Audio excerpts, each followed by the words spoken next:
Boa noite, queridos. Dando continuidade ao tema da arquitetura como ciência ambiental, que cada vez mais para mim tem ficado claro que o nome deveria ser arquitetura como socioambiental, né? Porque a gente tem discutido muita coisa para além da arquitetura, tendo a arquitetura como ferramenta, mas que isso tem tido rebatimento na sociedade. E com essa palestra de hoje, a gente volta para o tema de trazer exemplos de projetos aplicados com as questões correlatas à materialidade e como resposta à emissão de carbono, né? Hoje a Ana vem, uma felicidade para a gente, ela vem falar desse tema, exemplificando alguns projetos. Vou passar aqui meu querido amigo Luiz, meu parceiro, para falar do trabalho da Ana. Obrigado. É um prazer trazer a Ana para essa sessão nossa. É interessante, assim, dando um pouco assim a prévia do que a gente imagina, dá para ver que a gente está fazendo um processo aqui de trazer um pouco a discussão sobre as franjas e os limites, os horizontes da ocupação humana, dos seus malefícios e do seu impacto no ambiente natural. Acho interessante esse pêndulo da gente poder voltar também, falar um pouco sobre o coração das cidades, o que acontece, quais são os processos que acontecem na reprodução, né, do ambiente urbano, das construções. Então, nesse sentido, acho muito bacana trazer aqui uma colega minha, Ana, que está diretamente envolvida nessa proposta de repensar essa materialidade da construção e a responsabilidade. E, na verdade, entender a construção como um processo de transformação. Eu acho que é muito interessante. Então, sem enrolar muito, acho que o trabalho dela vai dizer por ela mesma. Eu vou fazer uma apresentação oficial, né, que é a Ana Belisário. Ela é a diretora comercial da Urbem, uma indústria brasileira de madeira engenheirada que busca transformar a construção civil através de sistemas estruturais inovadores. Desde 2017, a Ana lidera as ações da Urbem com foco no desenvolvimento das cidades por meio de obras mais ágeis, eficientes e sustentáveis. Com mais de 15 anos de experiência no mercado imobiliário, Ana é arquiteta doutoranda pela FAUSP, com especialização em estruturas de madeira, e acredita na urgência de engajar especialistas no combate às mudanças climáticas por meio da redução de emissões de carbono no setor construtivo. Então, queria mais uma vez agradecer e passar o microfone para você. Obrigado.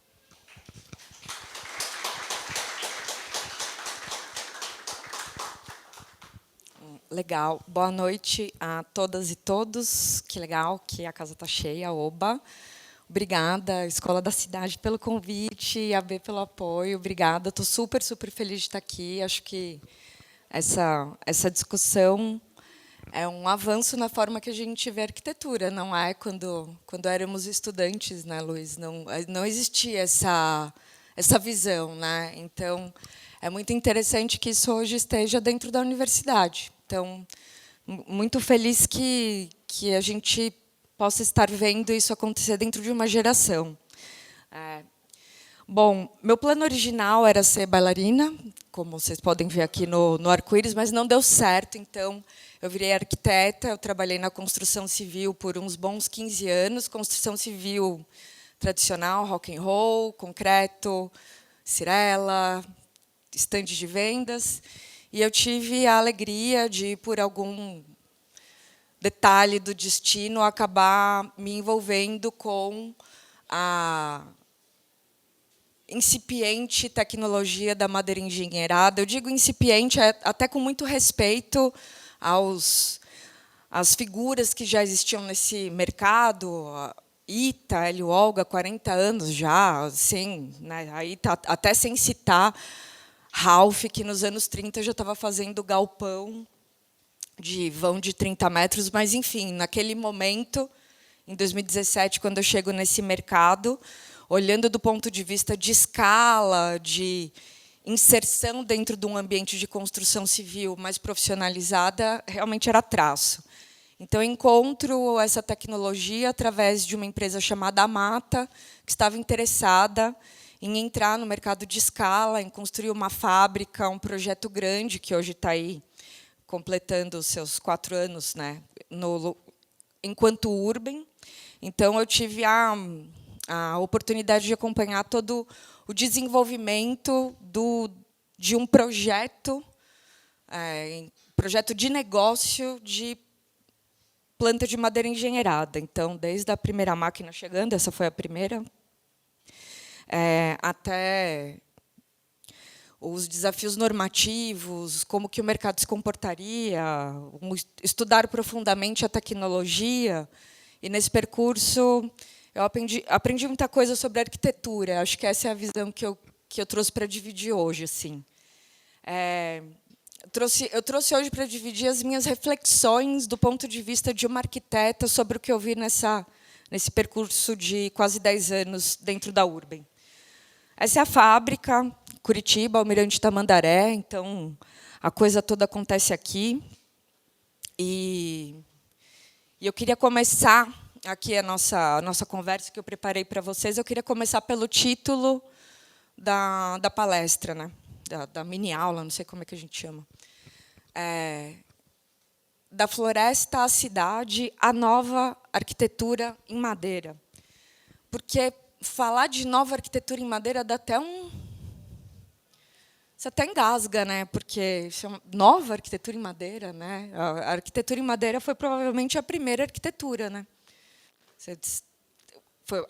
É o primeiro material construtivo, né? Então, a arquitetura em madeira está existindo há muitos milênios.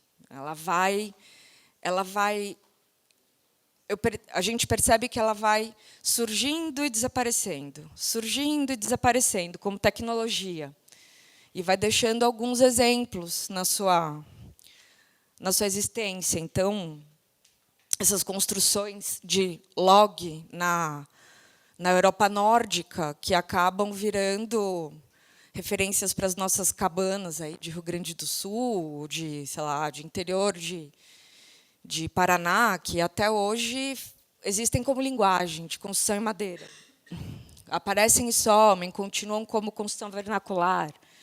Ou o próprio estilo Tudor, na Inglaterra, que vai aparecer aqui no Brasil como enxamel, né? Então, quando eu comecei a me envolver com a madeira engenheirada, eu escutava muito, mas prédio de madeira. Eu falei assim, prédio de madeira sempre existiu, né, pessoal? Mas a tecnologia da madeira engenheirada, e isso é muito interessante, ela não teve um desenvolvimento linear, ao contrário do concreto e do aço. Quando você olha para a linha do tempo do desenvolvimento do aço, ele vem. Tchum, tchum, tchum. Do concreto, ele vem. Então, isso parece que vai dando uma cadência de um desenvolvimento tecnológico, normativo. Mas a madeira vai e vem, ela some e desaparece, cai em desuso, é culpabilizado pelos incêndios. Enfim. Então, nesse sentido, gente, vai ter muito logo da Urben, porque são os materiais que eu... Então, né? Desculpem, estou tentando evitar o jabá, mas é meio que impossível, tá? É material de trabalho. Então, ok. Colocado essa ressalva, que eu agora me sinto mais à vontade de falar dessa nova tecnologia, dessa nova madeira engenheirada, o que então vai caracterizar esse período da madeira engenheirada, que, quando a gente olhar para trás, vai conseguir identificar essa época da tecnologia, que é a madeira engenheirada, e que encontra o termo em inglês chamado mass timber. Eu acho muito arrogante ficar falando termo em inglês, mas, nesse caso, ele é excelente, porque ele explica muito bem a tecnologia, então eu vou pedir licença. O mass timber, se a gente fosse traduzir assim, meio ao pé da letra, ele significaria alguma coisa como madeira massiva, que a gente poderia interpretar como madeira maciça. Então, a tecnologia do mass timber, ele reproduz através da colagem de lamelas. Lamela é um nome chique para lâmina, tábua, ok? Então, o mass timber, ele reproduz através da tecnologia de colagem de lamelas o comportamento da madeira maciça, do heavy timber. E é o comportamento da madeira maciça que faz essas estruturas funcionarem do jeito que elas funcionam.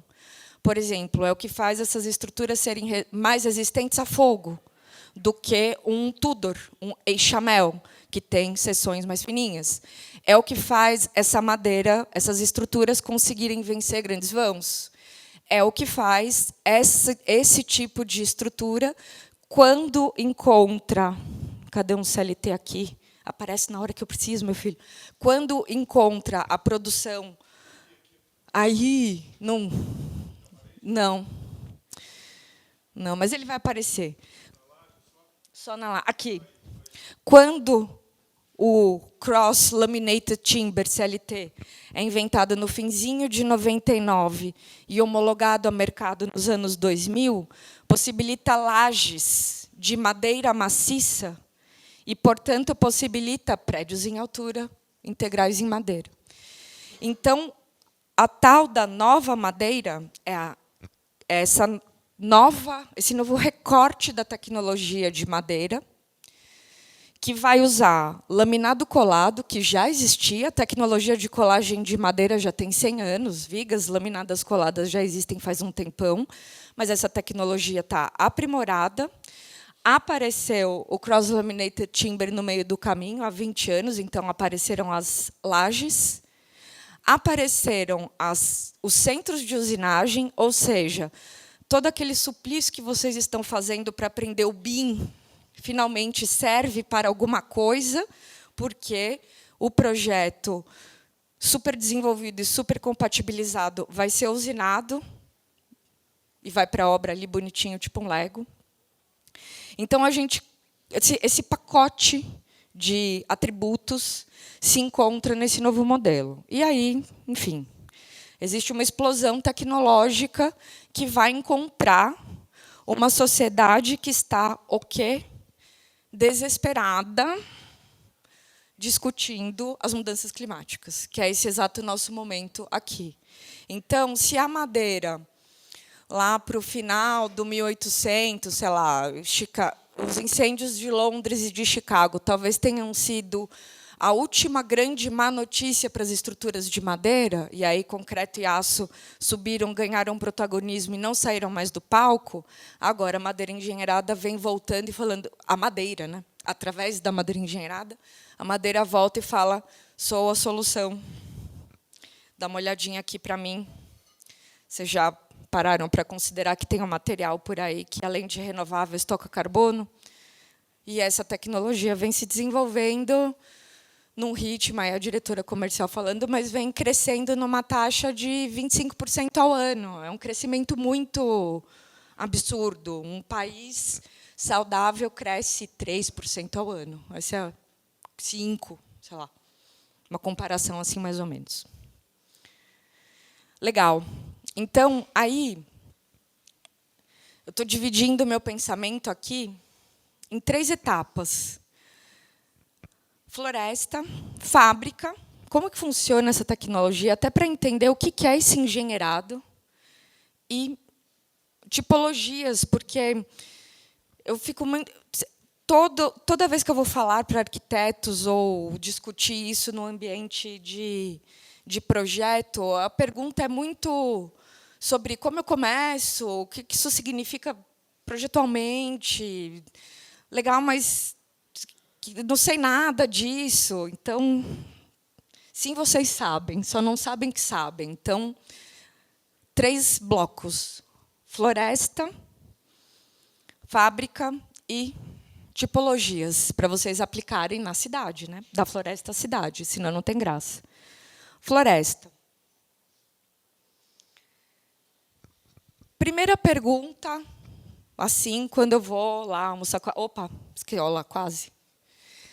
Quando eu vou conversar com uma pessoa, com qualquer público que tenha um pouquinho menos de conhecimento sobre mercado de madeira no Brasil, ou seja, todos nós. Ah, pô, mas floresta, construir em madeira, está desmatando, de onde vem essa floresta? Como é que esse negócio funciona? É madeira nativa? Vem de onde? assim, existe um grande ponto de interrogação sobre a origem dessa madeira, se isso está fazendo pressão em floresta amazônica, ou do que estamos falando. Quem já entende um pouco mais, não, para lá, mas a turma usa pinos, usa eucalipto. Aí piora a discussão. Mas pinos, eucalipto, como é que é? O eucalipto consome água. Então, trazendo um pouquinho aqui do que é a visão. Hoje, para produzir madeira engenheirada em escala industrial, mas principalmente em escala que consiga encontrar um tamanho de construção civil como é o Brasil, o que se usa são as duas espécies exóticas, portanto, não nativas, uma do grupo das coníferas, uma do grupo das folhosas, o pinus e o eucalipto. Não sei se, assim, eu não prestava atenção nas aulas de biologia, assim, me ressinto um pouco, porque hoje, se a gente soubesse que ecologia ia ser o grande tema do 2050, eu teria prestado mais atenção. Mas, em linhas gerais, as coníferas são as madeiras moles, são todas aquelas madeiras mais clarinhas e que você aperta e ela fica marcada com a sua mão. E as folhosas são as madeiras duras.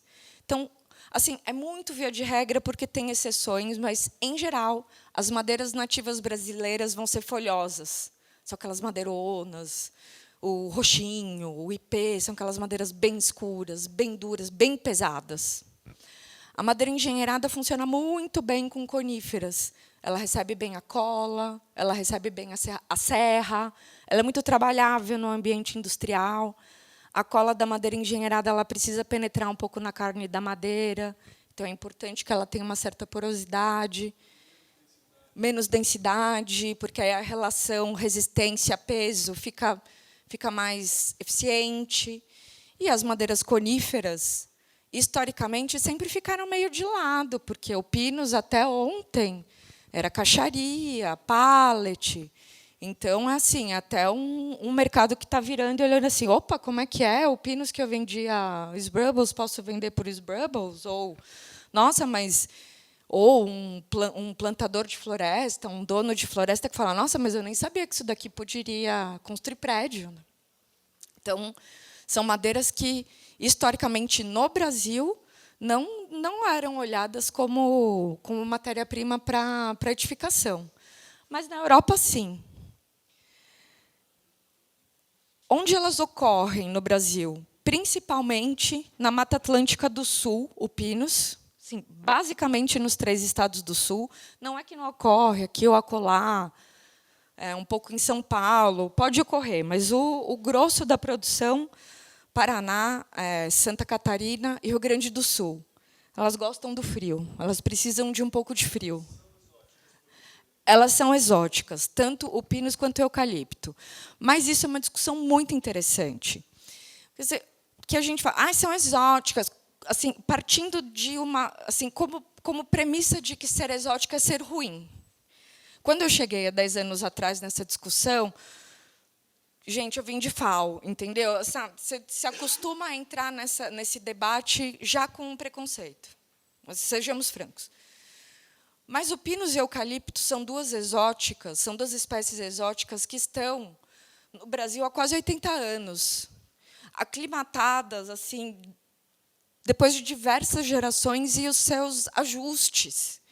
Isso não quer dizer que um manejo irresponsável não tenha consequências, mas tudo feito de forma irresponsável no campo ou na cidade tem consequências.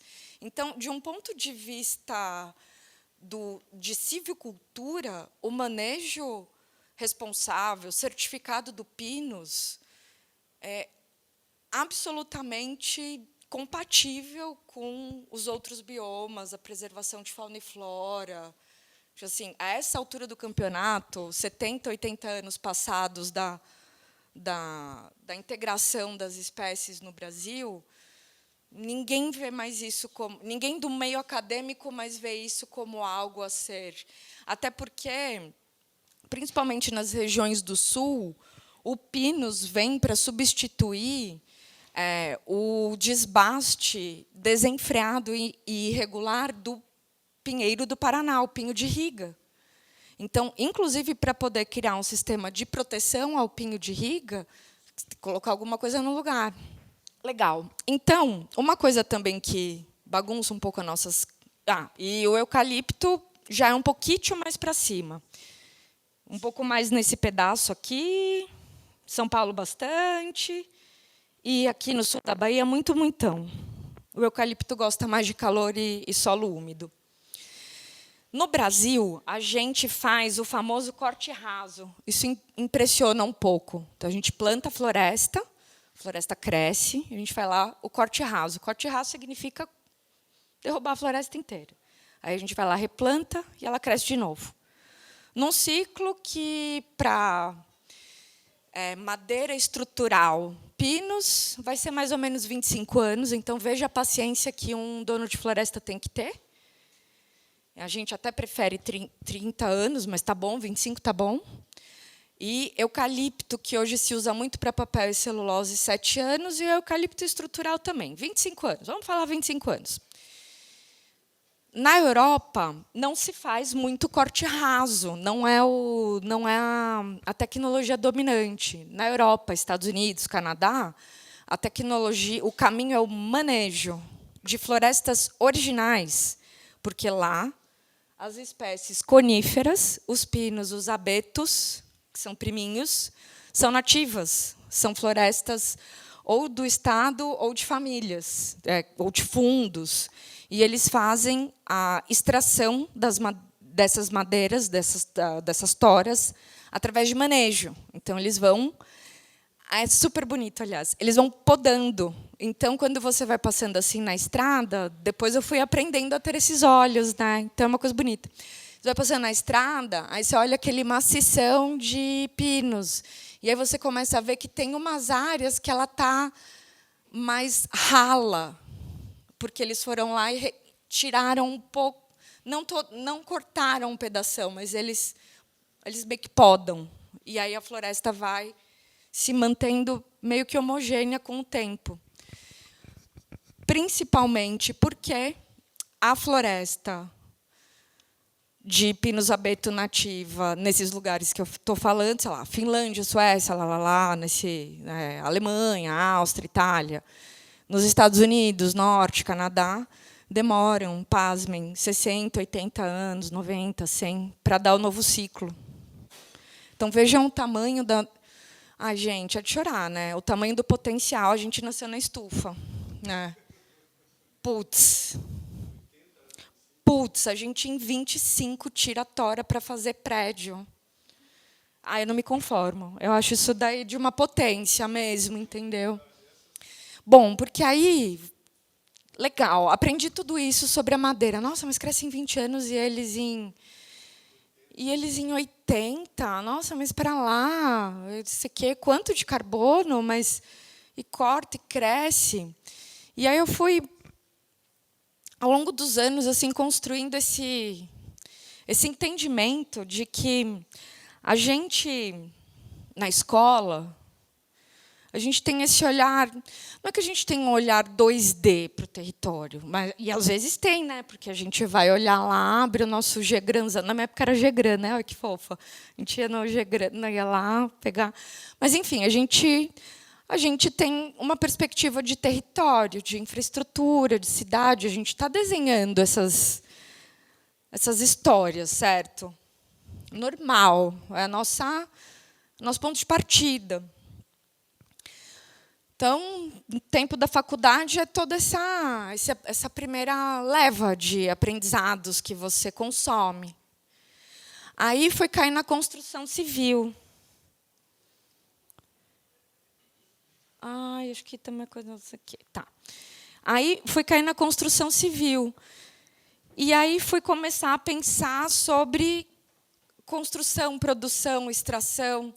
Assim, aí a gente começa a atuar como arquitetos, todos tarados pelo concreto armado. Assim, Ai, gente, sério, levante a... Né? Estou falando aqui, vocês estão se reconhecendo. A gente sai tarado pelo concreto armado. Mas aí depois você começa a ter a curiosidade de pesquisar ou de visitar uma usina, uma indústria de concreto, que fabrica o concreto. Você começa a entender essa perspectiva no espaço. Onde está essa indústria? Como é que isso transita? Espera aí, a brita. Aí, por um acaso, você vai visitar, você pega um projeto, ou você participa de um projeto que vai fazer um centro administrativo numa pedreira. Aquilo tudo é muito absurdo, né? Então, e aí, putz, é um prédio, é um projeto. Como eu trabalhei na construção civil incorporadora, eu vi muita coisa, tipo, projeto, 4 torres, 26 andares. Você vai visitar o canteiro, é uma torre de Babel, uma coisa impressionante, a quantidade de pessoas, a zona, a condição do trabalho, né? Isso tudo nos meus 15 anos de construção civil normal, a minha visão território, infraestrutura, cidade, que estava, sei lá, pautada mais numa ética de projeto, passou pela prova da materialidade, assim, do como fazer essas, como a intenção do projeto vira de fato alguma coisa. E essa intenção de projeto virar de fato alguma coisa, no que eu vi, é um processo muito doloroso. É um processo que acontece através de uma ética, na minha visão, equivocada, machucando o corpo do colaborador, debaixo de muito sofrimento, debaixo de um processo de destruição de meio ambiente mesmo. Acho que as pessoas usam muito o exemplo assim, da criança que hoje a gente é criado na tela, criança é criada na tela no apartamento e vai no mercado e não consegue nem entender que sei lá, que o leite vem de uma vaca, né? Então acho que vivência de canteiro de obras traz muito essa perspectiva de que a bela arquitetura que sai no Arquidaily vem da pedreira, né? A bela arquitetura que sai no Arquidaily passa por um canteiro de obras que ofende uma pessoa, o corpo de uma pessoa. E a ética do projetar não pode estar tão separada assim da ética do construir. E aqui não é só a madeira que é uma resposta a esse, sei lá, esse equívoco, esse exagero, né, da arquitetura em relação ao meio ambiente. Outros sistemas também são, mas o fato da arquitetura em madeira usar um material que é renovável, que ele é plantado, ele é realmente, assim, para mim, diferente de tudo que você pode falar. Não, mas tem lá o concreto especial que diminui o carbono. Legal, vai ter que ser usado. Todos os materiais vão ter que passar por um processo de eficiência energética de muitas formas. Mas a perspectiva de você poder plantar o seu material de consumo, aí eu fui conhecer um universo que eu não sabia nem os termos, eu confundia muito, e para mim era tudo uma... Sabe, o que é reflorestamento, o que é agrofloresta? A gente, assim, isso não fazia parte do meu léxico, assim. Fui um pouco me letrar, fui um pouco estudar. Qual a diferença de manejo, qual a diferença de preservação, restauro, plantio. E aí, pasmem, aqui também não estou falando que agro é pop, tá? Mas eu fui, inclusive, ver a agricultura com outros olhos. Porque isso aqui consome comida, consome casa, consome novos edifícios. Nós temos os nossos os nossos sonhos, a nossa família cresce, os nossos pais ficam velhinhos, precisam ir para um lugar de cuidado, os nossos filhos vão para a escola. Assim, existe uma cultura contemporânea que precisa de um suporte material que vai indo atrás disso, construindo coisas e provendo itens. Esses itens têm que vir de algum lugar. Então, essa ideia de onde você, como você provê itens para a sua infraestrutura de cidade, começou a me fazer ver o plantio em geral de uma forma muito diferente. Porque se extrair para produzir e construir é um caminho que, é óbvio que ele vai ser sempre usado, mas ele não pode ser exagerado, senão a gente vai perder o controle. Então, se isso daqui não é um caminho 100%, a gente precisa ter muito apoio dos plantios. E os plantios têm que ter escala, em combinação com os restauros, em combinação com os manejos e em combinação absoluta com a preservação. Então, essa ideia de que plantios de... Isso aqui é minha opinião pessoal, radical, de anos de reflexão. Estou aberta a diálogo e crítica, óbvio, mas a ideia de que monocultura, por exemplo, não é sustentável, eu acho que é, talvez, não compreender o tamanho dessa fome. Assim. Isso daqui tem que ser alimentado. Isso daqui tem muita fome. E, se não é isso, é o quê? Né? O que não quer dizer que essa turma aqui não vai existir. Até porque, para eu plantar uma floresta de pinos lá embaixo no Paraná, saudável e linda, a floresta amazônica tem que estar 0 bala para mandar os rios voadores lá para baixo. Inclusive, porque ali no miolão do Brasil, para o Cerrado estar irrigado e bem de boa, para mandar água para o solo, por baixo, para o Mato Grosso, continuar plantando seu eucalipto, para a gente ter nosso papel e celulose, para as crianças terem papel na escola, a gente tem que ter manejo de coleta de produtos florestais não madeireiros pelos povos indígenas. Então, esse circuito tem que funcionar muito junto, mas o plantio é fundamental para sustentar a cultura contemporânea. Todos os plantios, todos. Plantios de materiais, plantios de todas as naturezas. E hoje eu vejo as florestas, e assim, eucalipto, pinos, e quem me dera a gente achar outros, né, Marcelo? N plantios. Plantio de nativa, mais nativas, plantio de bambu.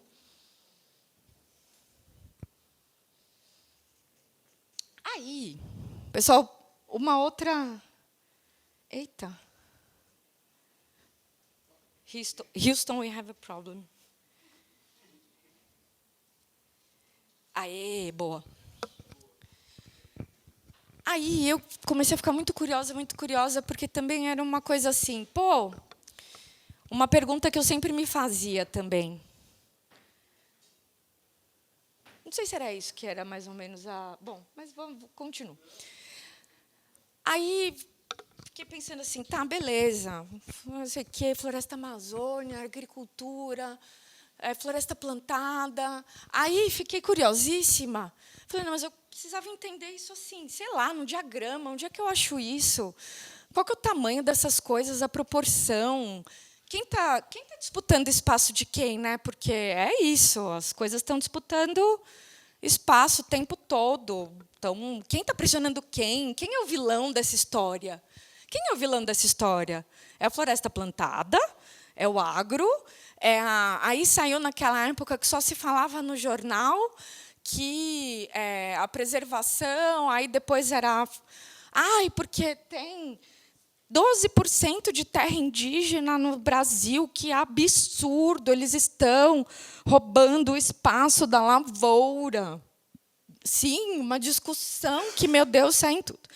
Aí, pasmem, na Embrapa, eles publicam esses mapas que você, com um pouquinho de paciência, você encontra um gráfico de pizza do uso de terra no Brasil, apenas. E aí, olha aqui, que louco, ó que louco. A gente tem no Brasil 66% de área destinada à vegetação protegida e preservada. É bem bom, é um numerão. 30% para uso agropecuário. Desses 66, 10% de unidade de conservação, tipo as floonas, os parques, tá? 13% de terra indígena demarcada, 16% de vegetação em terra devoluta e não cadastrada, ou seja, terra do Estado que ainda não foi reconhecida como terra indígena. Então, isso daqui é território de disputa, Estado. 25% de área de preservação da vegetação rural, que é, sabe quando você vai fazer projeto do cliente na Catuçaba, que fala que precisa ter 25% de área de proteção, 25% de APA no riozinho? É aqui, olha, aparece no total. Aí segue o fio. 8% de pastagem nativa, 13% de pastagem plantada, 7,8% de lavoura é o agro é pop, 7,8%. 1,2% de floresta plantada, apenas, Marcelo. Na dica, né? É muito barulho para pouco. Outros, 3,5%. Tá bom. Aí, mas que assim, pastagem? Aí, um dia alguém me fala, um cara que trabalhava comigo na mata, o Matheus, um cara muito inteligente. Ele, não, Ana, mas o problema do Brasil é o pasto degradado. Oi? Tá. Então, tá bom. 20% do Brasil é pasto. All right? Tá. 12%, 60% da área de pasto é pasto degradado. Portanto, 12% do Brasil é pasto degradado. 20% da área de pasto degradado é área de pasto degradado severo, tipo erodio, já era. Portanto, 4% do Brasil é pasto degradado severo.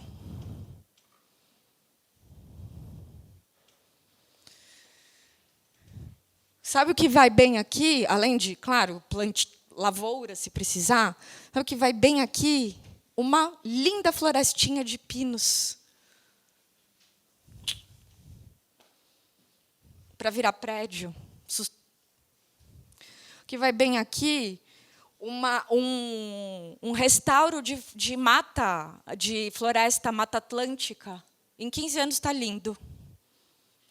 Então, essa pressão de 20% do território de pastagem rarefeita, que está fazendo basicamente especulação fundiária, é que não está deixando a gente explodir de produtividade para dedéu com agricultura e floresta plantada para alimentar a fome da cidade. É a minha opinião. A madeira, hoje o mercado de madeira engenheirada, com todos os concorrentes juntos, que hoje nós temos uma associação, então a gente conversa, confere as capacidades instaladas de todo mundo, estamos civilizados, 15 mil metros cúbicos ano. A Votorantim deve olhar para a gente e falar, gente, só a Votorantim tem 27 plantas. Fora as outras marcas, fora as usininhas. Assim, o mercado de novo, isso daqui é a fome disso é muito grande. E assim, por isso, quando eu entendi que não é ou, é e. É e. Porque a madeira, ela não está substituindo o plantio de floresta, ela não está substituindo a Amazônia ou a agrofloresta, ela está substituindo a pedreira de concreto. Tem um pedaço do concreto que pode ser substituído, assim como tem um pedaço do concreto que não pode ser substituído. Estrada, barragem, ponte, fundação, um monte de coisa dentro do próprio prédio de concreto. Subsolo, caixa de elevador, contrapiso, as construções híbridas. Mas tem um pedaço do concreto que a gente usa porque a gente se acostumou. E esse pedaço do concreto que a gente usa para a construção civil, que a gente se acostumou, que a gente se acomodou, está custando água entrando dentro do metrô novo. Está custando Vila Madalena carro boiando. Está custando dinheiro para o Estado. Assim, a agrofloresta tem que ter, a madeira nativa brasileira colada tem que ter preservação da Amazônia e, mais do que isso, restauro da Mata Atlântica, que também ninguém parou de falar. Restauro da Mata Atlântica. Paparam 88% da Mata Atlântica. Vamos fazer o quê para recuperar? Porque assim, tem 8 estados que têm que se articular para restaurar a Mata Atlântica. Mas tem um pedação, e é do concreto, que a metálica, coitada, a metálica tem 1,5% do mercado da construção civil. Ela é muito pitoca. Ela também não conseguiu empurrar o concreto um pouco para o lado. É o concreto. Que assim, um pedaço do concreto está atrapalhando a nossa macroequação climática nacional. E, pasmem, num país que tem espaço, isso que não me conformo, tem espaço que só está beneficiando especulador fundiário. Gente, grileiro. Grileiro. Aqui eu tem público que eu não posso falar, mas aqui eu posso. Grileiro, só está beneficiando grileiro. Tá, a gente não gosta lá da Cargill dos caras, mas isso daqui é regulamentado. Daqui está pagando imposto, está fazendo balança comercial superávit. Isso aqui não. E sabe o que é mais interessante ainda? Esse ano mesmo, eu começo a ver os clientes pedindo, mas aí não é cliente público, é marca, pedindo, falando assim, não, se vira, eu quero de madeira, vai bidar, vai negociar, a verba é essa. Assim, eu dou um pouquinho a mais da verba, que eu já sei que não vai custar a mesma coisa que concreto, mas faz acontecer. Porque quer estar alinhado com a agenda, porque sabe que é bonito, porque mil porquês. Quer estar alinhado com a agenda da sustentabilidade. Tem um programa interno da própria marca ou da própria matriz que tem a diretriz.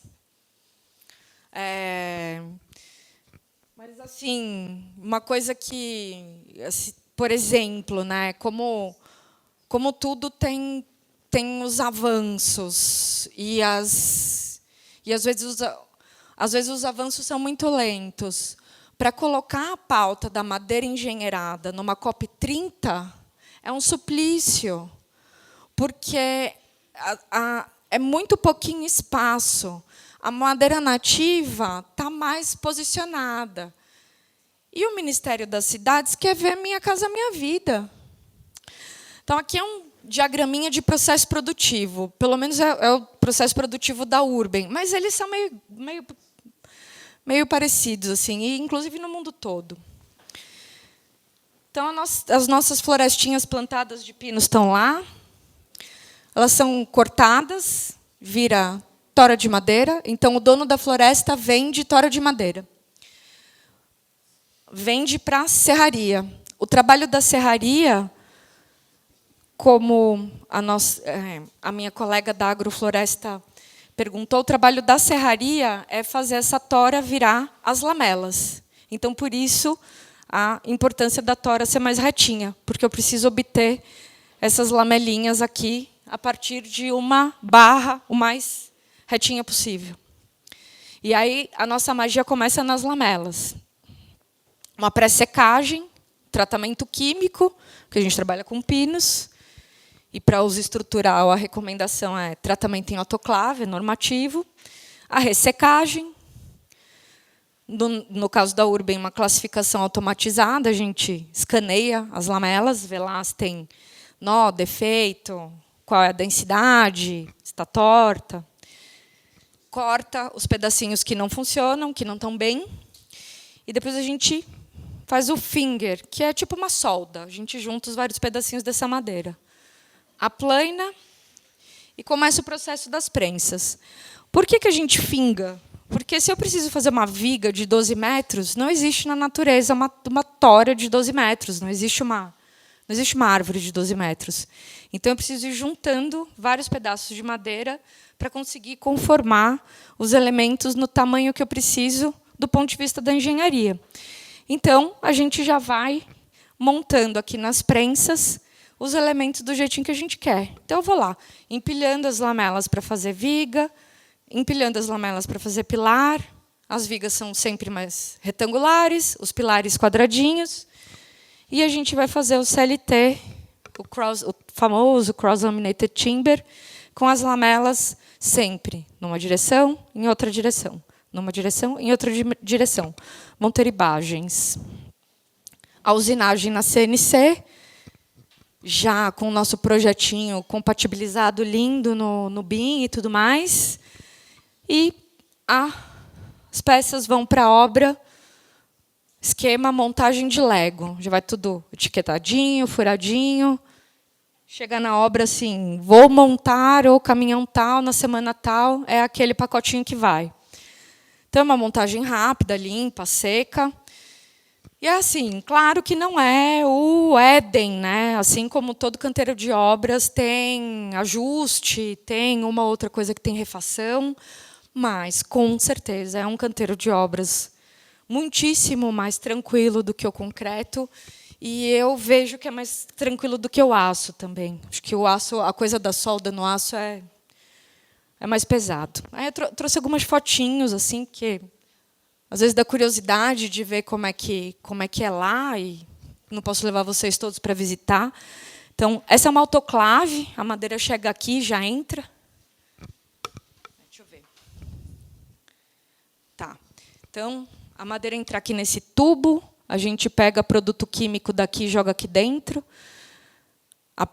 coloca as madeirinhas aqui, fecha a porta, aplica pressão, a madeira pega esse produto, impregna, e esse produto vai proteger a madeira contra cupins e fungos. O fungo é o grande inimigo da madeira. É ele que faz aquele apodrecimento feio que a gente vê, aquele apodrecimento preto, que dá patologia estrutural. O terror é o fungo. É ele que come a massa da madeira, que pode causar um colapso, né? É, porque o cupim é mais lento. E o cupim, você tem o veneno. O fungo, uma vez que ele pegou, acabou. Você tem que substituir o elemento. Aí ela entra na estufa. A estufa é uma estufa mesmo, né? Colocou aqui, todo mundo gradeadinho, tal, passa. O segredo da estufa são os ciclos. Eu não posso secar muito rápido, porque senão ela fica torta. Eu não posso secar muito mole, senão ela fica assim. Estufa. A caldeira que queima todos os restinhos da fábrica para fazer o vapor, que vai secar as madeiras. Então, a gente é meio que resíduo negativo. A gente, inclusive, tem que comprar biomassa no mercado. É uma fábrica meio limpinha, assim, nesse sentido, que a gente não é serraria, né? Se fosse serraria, teria mais resíduo. Aqui é o classificador. Então, eu tenho uma tomografia computadorizada e os scanners para ver quem é essa madeira, né? Como é que ela é? Tem nó? Tem bolsa de resina? Qual é a classe de resistência? A finger, que é aquela máquina que vai fazer as uniões dentadas para ela virar um lamelão. E a famosa prensa de CLT. Essa daqui é a maquinona legal, que todo mundo gosta de lá ver. Ah, achei. Agora eu entendi o botão, não estava nem entendendo. Essa é a máquina legal que todo mundo gosta de ver, que é o CLT saindo da prensa. Então, 3 camadinhas, 96 milímetros. A cola estrutural, ela fica assim meio... Parece aquela cola que a gente coloca em porta, batente. É uma PUR, ela é muito parecida, só que é, enfim, específica, importada, resistente a fogo. Tem outras características, mas é uma PUR, no fim das contas. Então, aqui ele sai um lajão, a gente chama de master panel, e aí daqui a gente vai recortar os pedaços para atender o projeto. E essa azulzinha é a prensa de glulam. Todas as prensas aqui do mercado, cada uma de um jeito. Então, quando vocês forem visitar as fábricas, vocês não vão entender nada. Mas aqui, uma é hidráulica, uma é de chão, uma é de macaco. A nossa é hidráulica. Essa é a CNC. A CNC é muito interessante. Ela não passa de um cabeçote cheio de ferramentas que fica se movimentando em cima da peça. É bem bruto, é bem mecânico. Então, aqui é um painel de CLT que vai ser usinado. É broca, tal, serra. Esse é o laboratório de controle de qualidade. A gente fica aqui fazendo testinhos de laminação. Aqui a gente pesa a retenção do produto de tratamento. Aqui são os testes mecânicos, flexão, cisalhamento, que é o grupo de testes de processo produtivo, de controle de qualidade mesmo, processo produtivo. Quando vocês escutam, falam, manda testar na Federal do Paraná, manda testar no LAMEN, na USP, na Unicamp, são os testes de caracterização, são os testes grandões. Esses testes são de controle de processo produtivo. A gente copiou o protocolo da norma europeia, a norma que, enfim, é um padrão, né? É o padrão mais detalhado. E é assim que sai o caminhão, tal.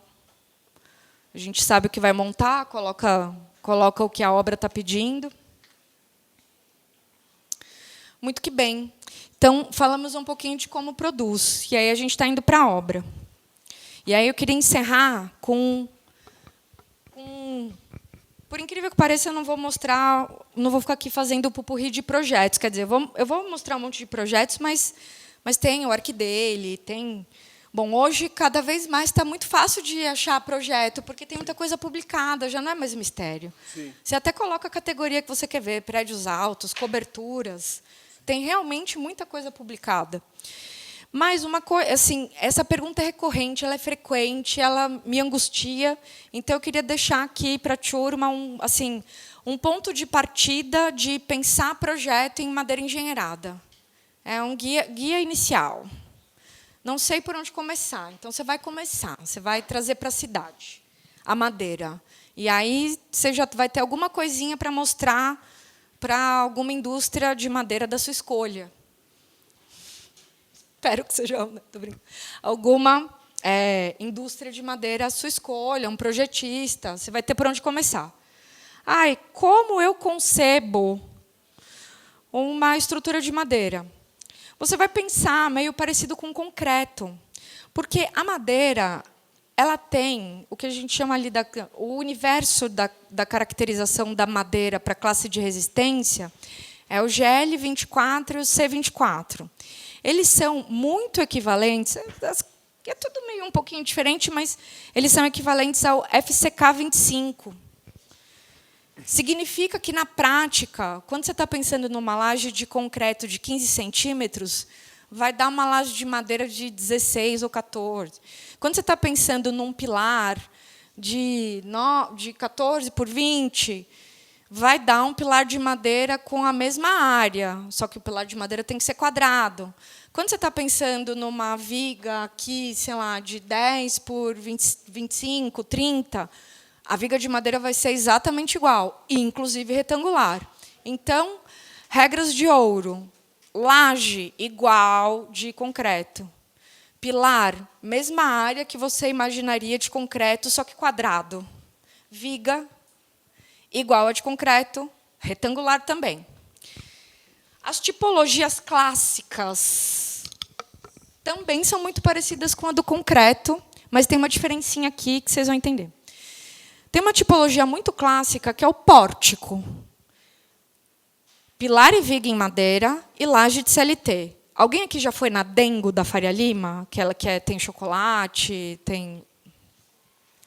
A Dengo é um exemplo de pórtico, que seria muito parecido com esse ambiente que a gente está aqui.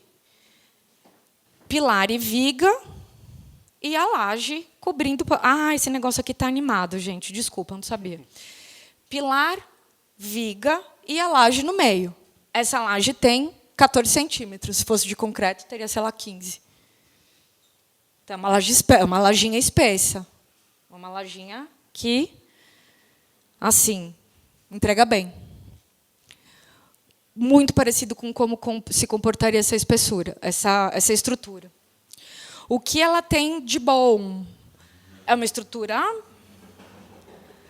limpa, bem elegantona, mostra a madeira. O que ela vai pesar na vida? A laje é espessa. Dependendo do perfil do cliente, ela pode ficar cara. Ou do perfil da obra. Ok?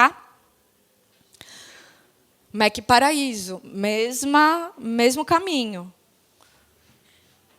Vejam que a gente tem os desenhos bem abertos.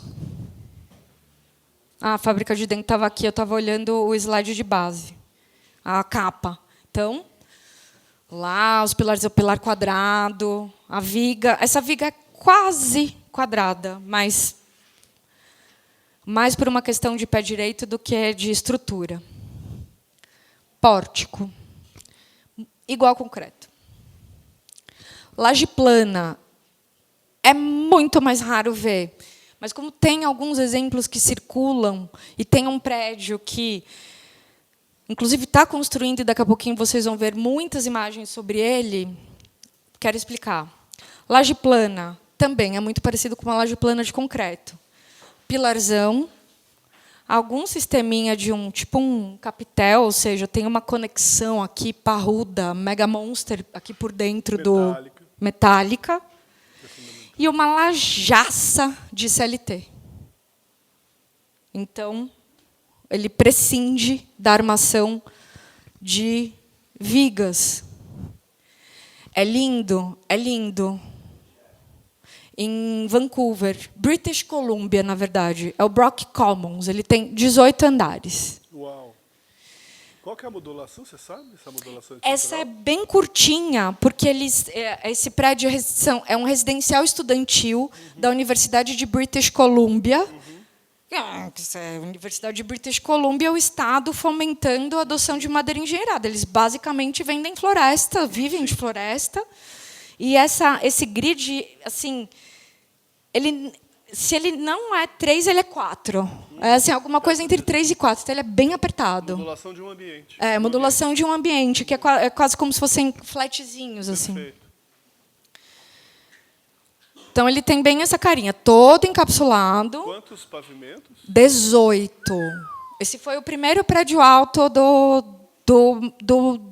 da nova madeira engenheirada. Uau! Esse prédio ficou sendo falado obsessivamente por anos. E a Universidade da British Columbia fez de propósito. O Estado do Canadá, o governo do Canadá fez de propósito. Juntou todo mundo, arquitetos, engenheiros, o corpo de bombeiros, um pouco para falar assim, gente, como que a gente aprova? O que vocês querem fazer para se sentir seguros?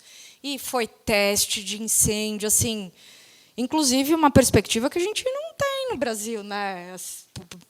Não tem, eu não estou chorando que não tem tecnologia, pesquisador, dinheiro, tem tudo, mas não tem uma convergência assim do interesse, porque a gente tem ali na figura do professor Calil e do Lamen um dos polos de sabedoria, de conhecimento em madeira engenheirada do mundo.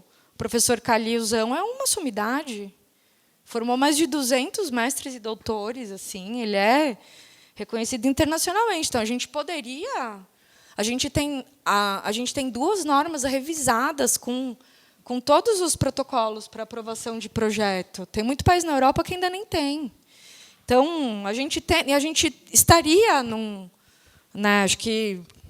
Enfim, mas tudo... Vamos lá. Então, laje plana.